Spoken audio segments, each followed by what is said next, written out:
While President Obama campaigned in Pennsylvania today, Donald Trump was in Michigan, where he gave a speech at the Detroit Economic Club and had this to say about the Motor City.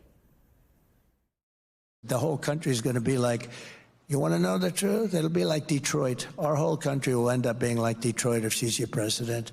You're going to have a mess on your hands. Joining me now is Lavora Barnes, the chairwoman of the Michigan Democratic Party. It is great to see you, Chairwoman Barnes. I am eager to get your thoughts on a presidential candidate coming to the swing state of Michigan and insulting Motor City. Do you see a strategy there that I don't? I don't see a strategy there. Here's the thing that I've seen about Donald Trump and that folks will remember. He's got a habit of saying some mean, awful things about cities that are majority black, cities where black folks work hard, raise families, and really run businesses and live strong, important lives.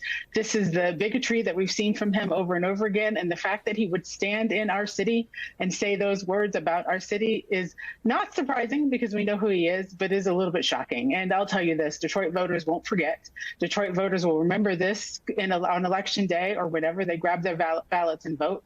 You don't talk that way about this city. And you don't talk that way about that city in our city. Get out of here with that. Having said that, the latest Quinnipiac poll shows Trump leading Harris for the first time in a while. And I wonder if you have thoughts on how and why those numbers have shifted. You know, this is always going to be a tight race. It goes back and forth. It's been these 3 points, 3 points between these two candidates for a long time. We know that we have to work hard to turn out all of our voters, and that's what we're doing. We've been doing this work for years now, building to this moment. We've been doing this work on the ground in the city of Detroit and all over the state. Wherever our voters are, we go find them. If that's in a barber shop, if that's in a church, if that's at their front door, if that's on their phone, we're going to them wherever we can and reminding them of the importance of this vote, the importance of this election, and of course, the importance of Kamala Harris as the next president of the United States. And of course, telling them to remember who Donald Trump is, not who Donald Trump says he is, not who Donald Trump pretends he is. Although today he did show us a little bit about who he truly is. We're reminding them of who he is and who he was and what he hasn't done for the city of Detroit, what he hasn't done for Michigan, the lies he's told, and the failure that he was as president of the United States. I mean, when you talk about that record, I wonder why his message seems to be so resonant with a specific group of voters in Michigan who are going to really matter in this election. All voters matter, but union workers in particular and the rank and file have been pro-Trump, markedly so. I was in Michigan a couple weeks ago. I talked to younger male union members who seem to be leaning towards Trump. And there are several major unions that have declined to make an endorsement in this race because rank and file supported Trump and other members. Some of them union leaders supported the Harris campaign. I mean, what do you credit that affinity for Trump to, given his actual policies and given the fact that the Biden-Harris administration has been one of the most pro-union administrations in modern American history?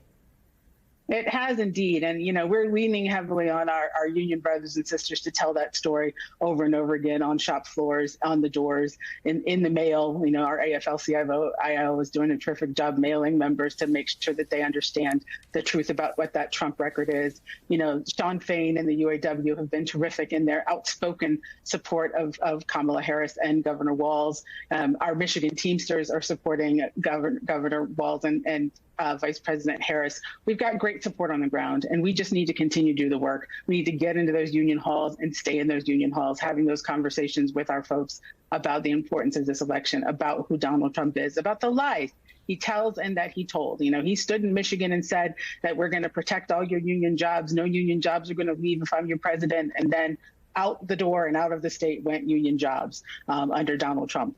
Very, very different from the very pro-union administration of Biden and Harris. And that's the story we've got to just keep telling for these last 26 days to get through to these folks about the importance of participating in this election and protecting their jobs by voting for Harris and Walz. Lavora Barnes, chairwoman of the Michigan Democratic Party. We would love to have you back on the program soon to get the eagle's eye view on what is happening in one of the key states that's going to decide this election. Thanks for your time tonight. Thanks, Alex.